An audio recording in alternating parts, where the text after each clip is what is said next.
similar crack of the whip, a similar go at doing good. And if we continue to accept numbers of people that we can't offer that to, then the standard of living goes down for everybody. So I've got absolutely no problem at all, and neither have UKIP, with people from other countries who are here legally doing that very job.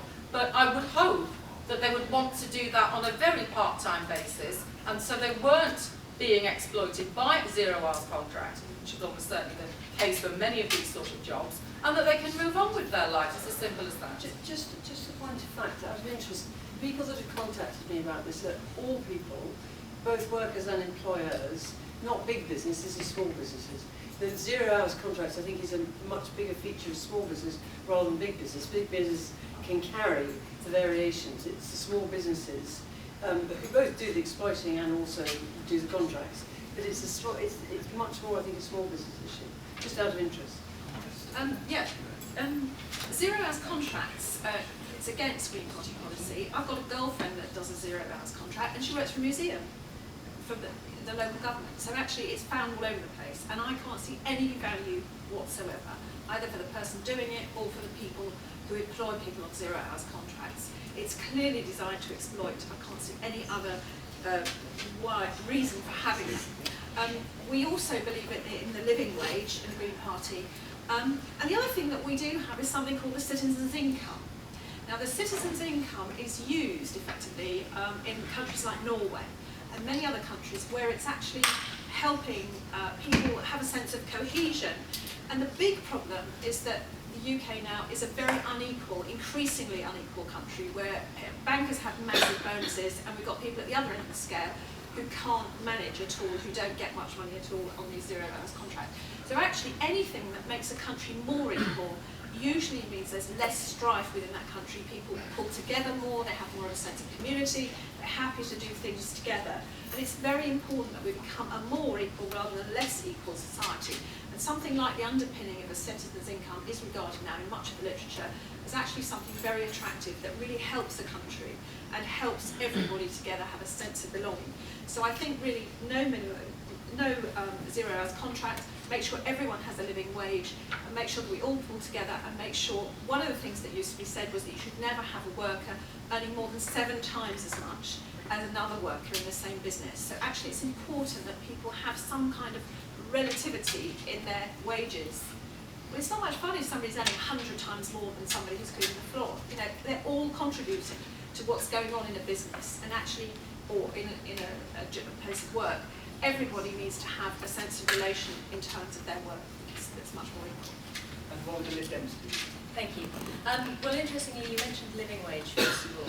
The biggest thing about living wage is if Labour had not introduced in-work benefits in the name of tax credits, that would have made companies pay people a decent wage that an entire family could live on. However, by supplementing people's incomes, it allowed companies to get away with paying people less. That's the first issue. Second issue is the party policy have a living wage policy. We would like to see that. But as Anne rightly said, it does depend on the region that you live in. It costs a lot more to live in somewhere like Guildford than it does to live in Newcastle. With regards to zero-hour contracts, Vince Cable is currently conducting a government review into that. And there is a situation, as many of the others have referred to, where some people do like them. They might like to just go in and do waitressing when they're needed, or to do other things, and other people, and build up their hours when they've got more free time. And it is always balancing that need. But ultimately, I think that we should pay people a decent amount of money. It's interesting that you mentioned citizens' income. With regards to some of the northeastern European countries, they actually pay people the wage that they had when they were in work, and then it reduces year on year down. I'm currently in the process of writing a policy paper for the Social Liberal Forum where we're looking at different ways to address the welfare state imbalance. And ultimately, the problem with zero-hour contracts and with the living wage is that people don't have enough money to live on. And there is something fundamentally wrong in the sixth global economy in the world that we have people that are forced to live on benefits. But the big question still stands for everyone trying to enforce them in the living wage. I mean, how do you go about doing it? Would you introduce legislation, or you just sort of push businesses to do it? I mean, what's the Incentivise businesses. We can't make every business pay the living wage, but we can incentivise businesses through government contracts, different government contracts. Yeah, and you can do it through tax credits and that sort of thing. But I think actually what's quite interesting, and we've all mentioned this in one form or another, is people getting away with paying under the minimum wage. And I think it's quite surprising to me when, you know, if you park your car on the yellow line, you will get a ticket. Everybody in this room will be aware of the fact that, you know, there's not much you feel you can get away with, and yet employers are still getting away with this. And I think it's surprising that we haven't yet policed effectively, regulated effectively, what we're already doing. And are there any members of the audience who are currently on 0 hour contracts? Yeah, I've worked 0 hour contracts for both big and small companies, and I wouldn't have been able to get through uni without 0 hour contracts. Like our timetables change every semester, stuff like that. I can't keep a particular set hour job. And you said to the Labour candidate you would like to get rid of exploitive 0 hour contracts. But how would you determine which are which? Well, that's why we can't say we get rid of all 0 hour contracts, because there are some that work for the employees. My example was barristers at Chambers in London. It works for them, it works for you. It doesn't work for people who are single mothers trying to bring up family, trying to get a decent job to pay for their children, pay for the food, the rent. So yeah, it works for you, but there are some that are exploitative, and these are the ones we would ban. In Guildford, there will be less because unemployment's so low. So actually, employers offering 0 hours contract have to be careful because actually it's quite hard to get a hold of the workforce. So, you know, there's quite a competitive market out there. We would say after a certain period, I think it's going to be 6 months, that you'll be entitled to a set hours contract. But the government's looking, I mean, as Kelly said, the government's looking at this at the moment to see what you can put in that doesn't stop the convenience for people like yourself as well.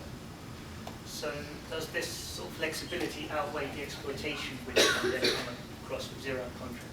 I think it does probably for students. I think that's fair enough. I think you've got to be very careful. Yeah, where, you know, that's fine if you're articulate and you can actually explain what you want, but there are a lot of people who actually just can't get anything else. Certainly my friends in that situation. And I think you've got to protect people to make sure they're not exploited. Because the other thing is it massages the employment figures. It makes everybody look like they're working. If they're doing half an hour a week, it's not going to pay the bills. We certainly sanctioning people on unemployment benefits because they won't take a 0 hours contract. That's going to happen. Just, and I think it's really dangerous. Yeah. There will be a case-by-case basis. And I mean, we all work through university. You know, we didn't need that. I think it may just be that the employers are getting lazy. They're not bothering to look at what people really want. So there may be a better way of doing it that protects everybody. Short on something you said, Miriam.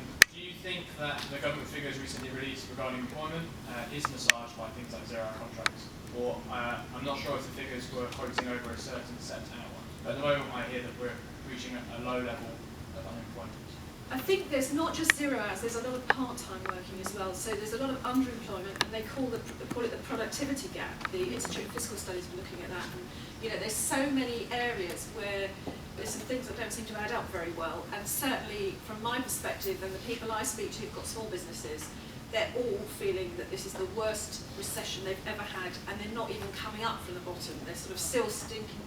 Sorry, I've got a cold. It's still sinking lower. You know what I mean? So actually, it's really tough at the moment. So I think that we have to be very careful that figures, you know, there's lies, damn lies, and statistics. And I think we do have to be careful. It's certainly true that perhaps the bankers, I know I went to something at the IFS and all the bankers say, oh, great, I've taken on loads of staff. But actually, you know, a lot more people, I think, in businesses are really struggling. And when I say struggling, they're going out of business, they're really, you know, so absolutely. I think we have to recovery. My thing is no doubt about it. Recovery, what recovery? That's what. Growth predictions are better than they've been since 2003. But it is patchy. So some parts of the country are very adversely affected. I've read that study, that's why I brought it up. When the Office of National Statistics, the ONS Observatory, releases figures on employment, they count full employment at 30 hours or above. They then release separate statistics on part-time employment, which is 16 hours and above, and then all other employment is under 16 hours, and you can access that through the government website. So I think Patricia made a great point, which is people on zero-hour contracts don't have the earning capacity to get finance for mortgages and everything else. So you're in a vicious circle, right, or spiral. So you're stuck in zero-hour contract. You can't afford to buy your own house because you haven't got the credit to do that. So it just pushes everyone down lower and lower. And I'd also like to add to that, I agree that it's big business and small business, but for example, I know people that work for McDonald's doing that, but lots of McDonald's are franchises, so they count as a small business, but actually they're part of, you know, some great big, you know, massive conglomerate really. So it's happening with both, and it's no basis for anybody to make, you know, to build a life apart. But if you're a student, yeah, in my day there were lots of part-time jobs. I had so many part-time jobs, from cleaning tables in a cafe to cleaning the inside of chickens out and all sorts of things. And those jobs were available. I know that I was lucky. But employers still had to offer you a certain number of, you know, let's say, you know, a whole day Saturday and, you know, another day and a half a week. And if they didn't need you, well, it was too bad. They were stuck with you. They had to find you something to do because they had to pay you. And I think the onus then was upon the employer doing the right thing. Whereas now they seem to have snuck out of that, and it's just like too bad for the employee. You know, they're much more powerless than they used to be. I don't think that can be right. Yes, I mean, a lot more, but I think there are some people, going back, it's about balance to what this gentleman said. It is patchy, and you know, we sit and look at the world from a Guildford-centric view. In fact, it wouldn't feel quite the same if you're in Hartlepool, where, you know, I've got family come from. I think that legislation and successive governments have introduced legislation that does empower employees a great deal more than they used to. But there are still some that are vulnerable, and that's true. So it's not all bad. Some of it is quite good. And actually, in fairness, you know, I recently met the franchisee of McDonald's in Guildford, and he's a local bloke, and he employs lots of local people. And actually, he operates the McDonald's there within the rules of his franchise as a small business, and doing all the right things by the people of Guildford. And the final note.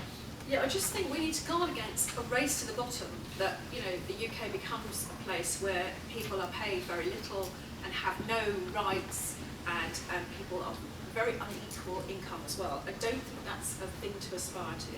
I think we can do better than that, and I hope that we will do that. Mark, could I just add, all these rights that workers have fought for over 100 years, maternity pay, sickness pay, these sort of things, these all are lost on zero-hours contracts as well. Exactly. So we have employers avoiding all these workers' rights that we've fought hard for over the last 100 years. Thank you. And so can we move on to question 3 now? So Denmark recently banned religious slaughter methods on animals for welfare reasons. Should the UK follow suit? You can this one. Yeah, I thought this would come up actually. I was listening to information about it. It's quite interesting actually. I think I'm really struggling with this whole area. I went to Wales for the weekend with my sister. Last year, we saw a film about what they do to pigs in these factory farms. I don't know if you've seen it, but there are farms all over Europe, in fact all over the world now, with sometimes, I don't know if it's a million, but lots and lots and lots of pigs, for example. And in the rows of pens, they're all inside, okay, these ghastly sheds, which are too big for the water table and everything. You might have 10 pigs, of which 3 are dead already. You know, it's just absolutely horrific and barbaric. And I find myself asking, surely, as a species, are we that cruel? Are we that nasty that we have to treat other animals like that? So I think we have to really think about, you know, how sensible is it for all of us to keep eating absolutely tons of meat? I think that, you know, I'm not like, I've got no mission about that. I just ask myself, you know, I was looking at a cow, you know, on Sunday, and it was so sweet. I thought, do we need to be doing this? Do I really need red meat? And the answer is no, I really don't. And I gave it up last May. And the funny thing is, when I went to the hairdresser, the hairdresser said to me, your hair's really changed, and I've got really frizzy. She said, it's really gone smooth. What have you done? I said, well, I gave up red meat. And that was quite interesting. So I think it doesn't do us any harm, actually, to start thinking generally about what we're eating, and generally about the relationship we have with other creatures. And I always say when I give my speeches, which is not do this perhaps, but how many of you today have actually not eaten another species?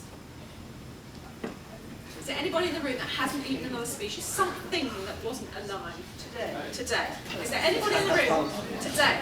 There's now almost 8 now. Have you not eaten something that isn't another species? So I'm including that sort of vegetable matter as well. All of us. Yeah, vegetable matter. Because the point is, we're really dependent on the natural world, and we really rely on other species. And our bodies, our whole life is interwoven with other species. And I'm sure most of you have been wearing something that's been alive as well, vegetable or whatever.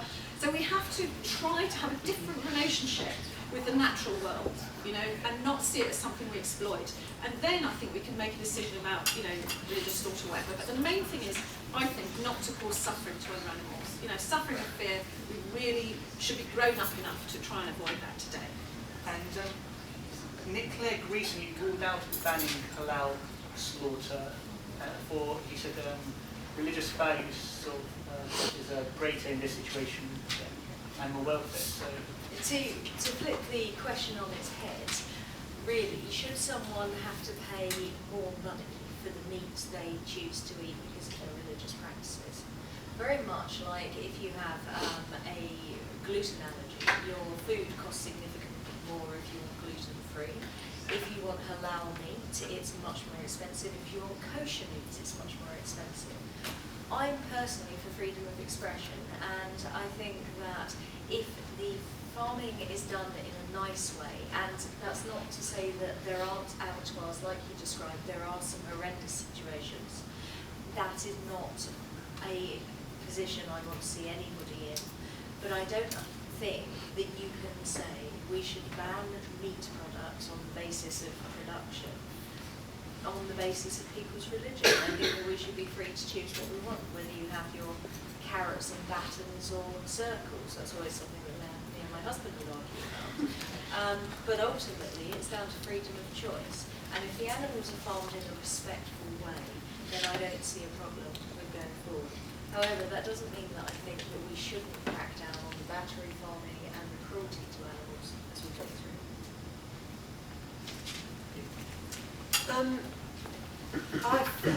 Interestingly, there's a lady who lives in Guildford who is a raw vegan, and when I first got elected, yes, Fiona knows who I'm talking about, actually she challenged me to go round the slaughterhouse in Guildford, and because I'm not a vegetarian, I actually eat very little meat, and I went round it, and as this lady said, it's not a very pleasant experience. I think that we have very high animal welfare standards in this country. We have a lot higher standards than many other European countries who fall foul of a lot of EU legislation on this. Fall foul, that wasn't intended as a pun. I think that's important, and I don't think we should compromise our high welfare standards on keeping animals or slaughtering them on the basis of religious grounds. If you want to live here, then I think we shouldn't make any exceptions. So, to me, it's not about whether it's religious slaughter, it's about whether it's humane slaughter. And as I say, this country's got some good welfare standards. I think those should be abided to. And actually quite a lot of the faith groups have adapted their slaughtering of animals in order to accord with that. But I don't think we should let those standards drop. Animal welfare actually is a significantly big issue in my postbag. I get a great deal of letters. People in Guildford worry a lot about animal welfare, and as I say, we should keep the flag flying, and we are a good example to the rest of Europe on this. Well, I agree with you more or less, particularly what Kelly's had to say. I think that everybody should know what they're buying. I think that's absolutely right. I don't think it's the right of any of us to just say, well, we can only have, you know, Waitrose quality when it costs 4 times as much as something from Tesco costs. And I think that people, you know, want a budget, and I think people should make their own minds up about that. However, I think within that, they need to know that there have been high standards of slaughter. That's very important. The high standards of slaughter we have in this country are not necessarily replicated everywhere else. That's a bit of a risk. That's something that could be put right. I think that's very important. I'm very interested to hear that Pizza Express don't give us a choice. I'm not keen on that. I think people are quite quite capable of deciding to, if they want to pay more for a pizza that's got some halal meat on it, that's entirely their privilege to do it. And if people don't like the idea, it's their privilege, and I think that we should know both of those. I don't think that there should be any cover-up. I haven't eaten meat. I am vegetarian. I haven't eaten meat since I was 25. I stopped because I saw a film on television, a grainy black and white film that somebody had secretly filmed in a piggery, where it showed how the animals were treated. And it's the sort of film that you really don't want to watch. You watch like that, or you look away. And I didn't. I made myself watch it. And I just thought to myself, I can't be part of that anymore, so I'll give it a go. I've never found it difficult. I really don't have a problem with, the kind of consciences of vegetables, etc. I find that they're pretty peaceful entities and we get on great. And I do believe that a natural human diet is based primarily upon plant foods, is my particular interest. I'm very interested in natural health. I believe it's based on plant foods, on nuts, on those kind of things, and that, okay, meat occasionally is fine. That's a health view. I'm not imposing that either on, my family or anybody else. I do believe in choice, but I do think the choice has to be between incredibly humane methods of presentation. And is there anyone in the audience who believes that halal slaughter should be banned completely? Would you like to? Oh, what, is that all meat slaughter banned, or is that particularly So religious slaughter, the exemption clause? Well, yeah, I mean, the question I would ask is, given that there's quite a lot of halal meat that is, again, unmarked and is dumped into supermarkets, and Subway, for example, has recently taken certain things off its menu and changed it in so that it's entirely halal, do you not think that it's imposing the will of a religious minority on the population as a whole? I've got a answer to that one, because I've been listening to my colleagues on the panel here and agreeing with most of what they say, but I'm really torn by this because I'm not a vegetarian, but I do enjoy eating meat. But I wonder if the point of this question and the reason why it's such a big topic at the moment is because it's about fear of Muslims and Islam. That's what it's about. Halal meat can be slaughtered in just as a humane way as any other meat. The animals can be stunned before they're slaughtered, same with kosher meat. And the fact that it's halal meat, would that worry you if it was still slaughtered humanely and tasted the same? It wouldn't worry me, but then I'm not religious and I'm not... My understanding was it isn't though. My understanding is that certain stunning practices aren't allowed to be used. My understanding is that, again, there's certain meats that, for example, on the Subway, they've taken all pork products off the menu, for example. Well, all of the meat in all of the supermarkets in the UK, their own brand's meat is slaughtered humanely, so the animals are stunned first and before they're killed. So I think I'm worried that this is another undertone of this election climate that we're coming into now in Europe, and it's about making people fear the unknown. And when we have the facts, it's the same meat. I mean, I agree it's probably grotesque to watch any slaughterhouse in operation in the UK. And I would. That's why I'm torn, because I know that it would affect me if I did see these films that Patricia talks about. But I worry that this question and the fact that it's in the news at the moment has got another uglier side to it. And just to reassure you, I don't think it has. I only know because actually people, it's the animal, it's driven by people concerned about animal welfare, and it touches for some people on quite difficult issues, because if you ban certain types of slaughter because you say they're humane, you're then putting people of certain faiths in a difficult position.